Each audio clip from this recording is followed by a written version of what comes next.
Hello Somali Corner family, welcome back to another Somali Corner episode on YouTube. So it's been a while since I posted anything on this channel because I'm actually working on a project, and this project is going to be about the chronological history or Somali history in a chronological order.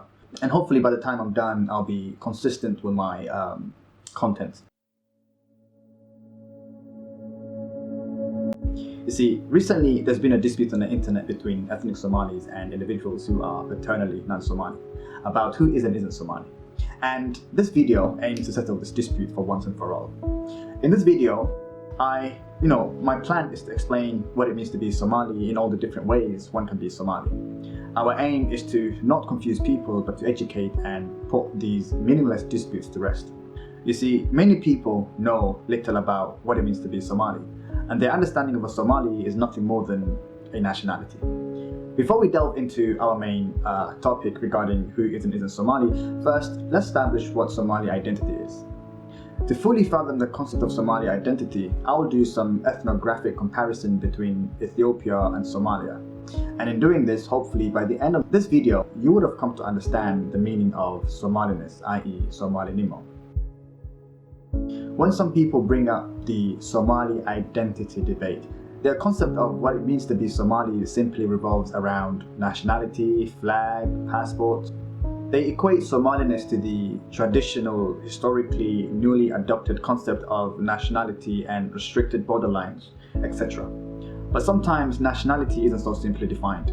For example, being born into a nation also means belonging to a specific people or group who are not necessarily defined by a country, but rather defined by their roots. And then there is the idea of belonging to a nation, such as a country, which is formed of amalgamations of ethnicities combining different cultures and languages under one nationality or banner. Take Somalia, for example, which poses as a federal republic government, even though it's ethnocratic at the core. An ethnocracy is a government ruled by one tribe or ethnicity. Similar country to Somalia, which are ruled by one ethnic group, are Japan and both Koreas. Now, let's take a look at a country that is on the opposite of the spectrum. A country that has a certain ethnic-based government is the neighboring Ethiopia in the Horn region, which has an established ethnic federalism, a formal federal system in which the federated regional states or state units are defined by tribes. The difference between Ethiopia and Somalia's political system is that Somalis are one tribe, who are subdivided into subclans, whose political relations are based on ancient paternal genealogies through eponymous ancestors, to which the federated regional or state units are defined by related clans or subclans, whereby the Ethiopian population is composed of multiple major Cushitic-speaking tribes, Ethio-Semitic tribes, and other minor tribes or ethnic groups, and each tribe or ethnic group is defined by their regional state. There are 9 regional states in Ethiopia, and 6 of these regions are defined by their tribes, respectively, as follows. All of these tribes mentioned above are defined by one Ethiopian nationality. Now imagine if a hypothetical pregnant Moroccan lady gave birth in the land of the Oromo people, because Oromia is represented by the national name of Ethiopia. Now, one thing to understand is that the traditional sense of nationality and ethnicity are 2 different things. An ethnicity, in other words, means tribe, which is represented by bloodlines and ancestral roots, while a nationality is usually represented by a body of government. Anyone who is born and bred in Ethiopia is by his or her national identity an Ethiopian, but does not belong to any of the tribes in Ethiopia. Now, even though politically this doesn't concern me, however, in the past few years, the Oromo tribe have been striving for the independence of Oromia. Now, again, in a hypothetical sense, if the land of the Oromo people became an independent country from Ethiopia, then the question is, what are we going to call the people who are not Oromo in this newly independent country of the Oromo tribe? Because the land, the people, and their nationality is of the same name. That is, Oromo, the people, and Oromia, the land. My answer to this aspect of national identity is that Oromia would become an ethnocratic government, since the state apparatus is dominated by one ethnic tribe or one ethnic group. Now, in that case, if anyone seeks citizenship in our hypothetically newly formed Oromia country, then such person would become an Oromo by designation and nationality, but not an Oromo per se, because his or her Oromoma is not linked to any blood relations, and such identities can be revocable. Also, if such person leaves that country, i.e. Oromia, he or she would leave their Oromo identity behind simply because they left the only thing that made them Oromo, which is the land. Now, it's crucial to our topic that you understand tribal identities and the way they are structured in the Horn of African regions are based on blood relations, as I have mentioned previously. Traditionally, you are genealogically connected to the tribe you belong to, whereby sometimes the name of one's tribe represents an ancient ancestor's name. In this case, according to the Oromo oral history, they all descend from an ancient ancestor called Oroma, which is where their tribe's name was derived from.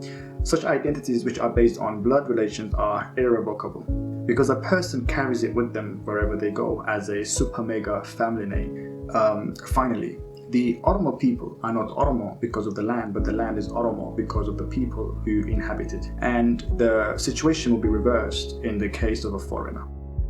The reason for my Ethiopian and specifically Oromo analogy was to make you understand tribal identity and what it would be like if one tribe managed to, single-handedly lead their country into independence and eventually became a country.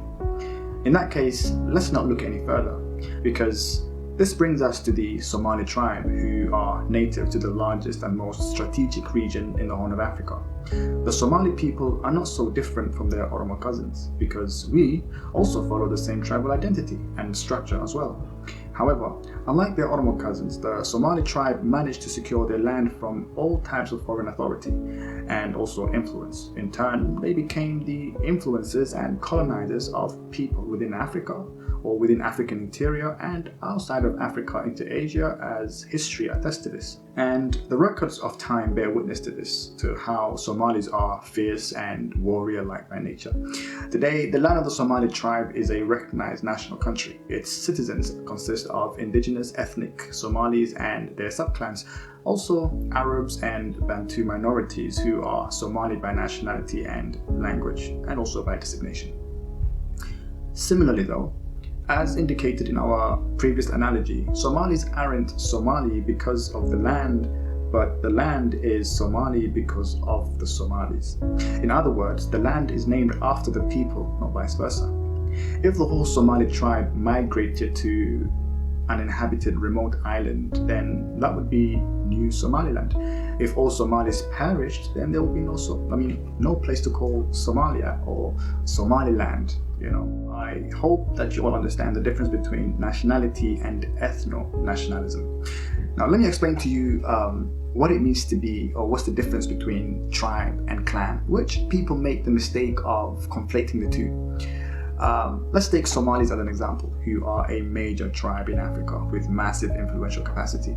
Unlike its neighboring countries, Somalia is run by one tribe, which then divides into clans, and those clans further subdivide into subclans. Many people make the mistake of referring Somali clans as tribes. The difference between a tribe and a clan is that a clan is a subdivision of a particular tribe, whereby a tribe is the embodiment of related clans in one way or another. Maybe by now you have some sort of idea what, Somali identity is. Everything I've said so far was basically the foundation for our main objective goal, which is to understand the complete structure of Somali identity. So I guess now I can carry on from here and build upon, two aspects of Somali identity, which isn't commonly known to most Somali people or to most people in general. This exclusively applies to the Somali tribe in general, wherever they are. For example, the second largest region in Ethiopia is the Somali region, otherwise known as Ogaden, which is in the eastern part of Ethiopia.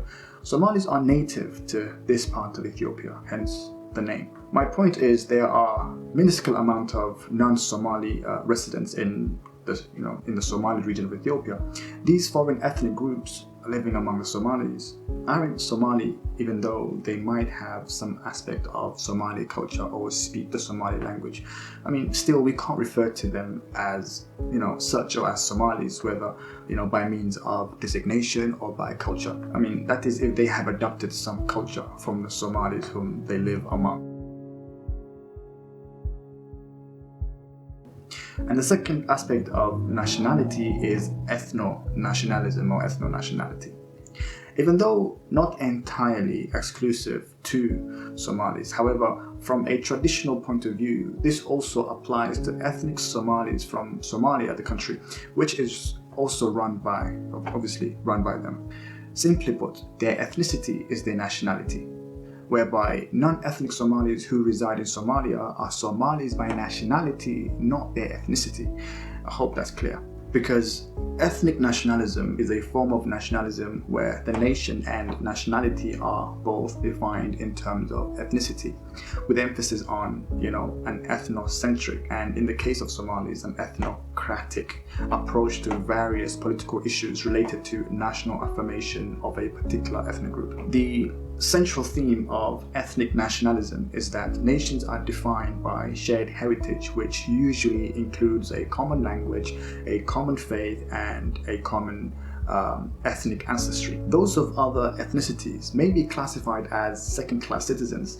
In this case, the Bantus of Somalia and some Somali Arabs who migrated to this part of Africa a few years back or a few centuries ago, especially in the case of Somalis with Arab ancestry or Arab Somalis. They have migrated to the Horn of Africa as far as 3,000 years ago. So it's basically, in summary, they are Somali. We can't deny them that. But in the case of the Somali Bantus, we can't say they lived in that part of Africa for that long. It's been, less than 500, 200 years, you could say. In summary, to be a Somali, you simply have to be born into it. And as I have explained earlier, tribal identity in the Horn of Africa, i.e. Ethiopia, Eritrea, Djibouti, and Somalia, is based on blood relations, which rest upon patrilineal kinship, which is a common ancestral system in which an individual's family membership derives from and is recorded through their father's lineage. Also, according to modern research, the Somali tribe are the most homogeneous people on the planet, genetically, culturally, and religiously.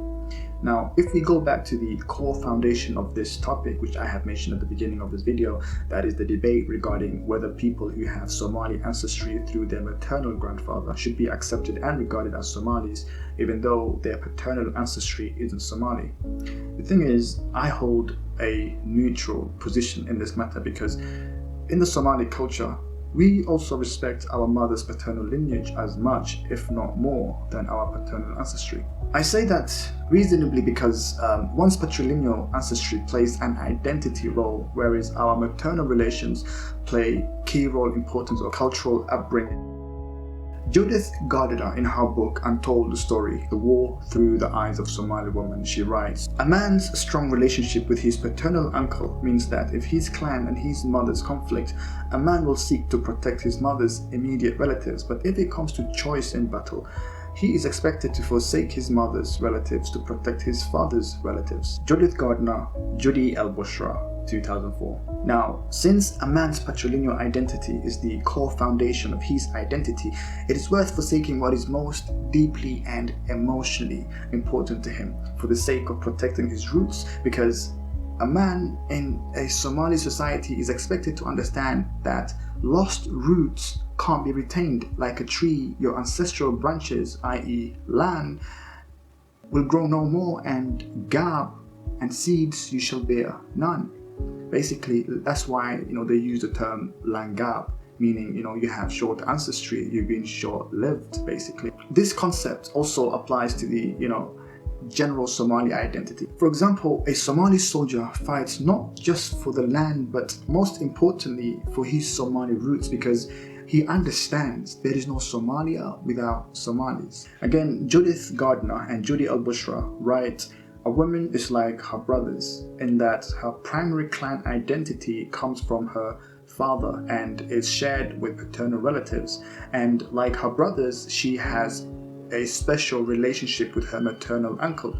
However, unlike a man whose maternal family relationships are weak except for his maternal uncle, a woman has strong relationships with her mother's clan and her maternal relatives. There is a popular saying, a woman has 10 very close relationships in society: her mother, mother-in-law, father, father-in-law, daughter, daughter-in-law, son, son-in-law, and paternal and maternal uncle. Faiza Warsame, 2001, cited by Judith Gardiner and Judy Al-Bushra. Continuing with the quote, depending on the situation in terms of clan loyalty, she can be identified with her maternal or paternal clan. This affords her protection, support, and influence not available to men. Judith Al-Gardiner, Judy Al-Bushra, 2004. In ancient times, when a particular civilization, for example the Canaanites, was invaded by a foreign power, if successful, the invading party would eradicate all men and enslave the small number of men that remain. But for the women, they would keep as concubines and baby-bearing machines with the aim to erase the identity of the invaded party and replace it with, their own blood. In the old world, that's how foreign powers planted their seed in another foreign man's land. Simply kill the men and lay with the women. Even at times of peace, patrilineal identity is seen as unreliable in a patrilineal society. There is a Somali saying, women have no clan, because unlike men, a woman's identity relations are very fluid and not strictly confined to one linear identity. Even though she belongs to the clan of her father, yet she can choose whom she wants to identify with. At the same time, this dual identity of a woman means women are perceived to present a risky ambivalence at times when clan loyalty may be put to the test. Whilst a man's clan can be relied on to be loyal to his clan, whose clan will a woman be loyal to? Her father, her mother's, or perhaps her husband's, because it would be the clan of her children, and she will have a strong tie with her son's clan, and any grandchildren by her daughters will belong to, her sons-in-law's clan, so thereby opening yet another set of relationships. Judith Gardiner, Judy Al-Bushra, 2004. If a Somali woman marries a non-Somali man and she bears him daughters, the Somali culture allows them to claim their maternal identity and they are fully accepted as Somali without restrictions. Whereby if she had sons instead of daughters, the situation would be different because sons carry the seeds of their father, and in this case, they are not Somali, because a Somali is defined by paternal lineage, and as they say, every tree bears his own seed.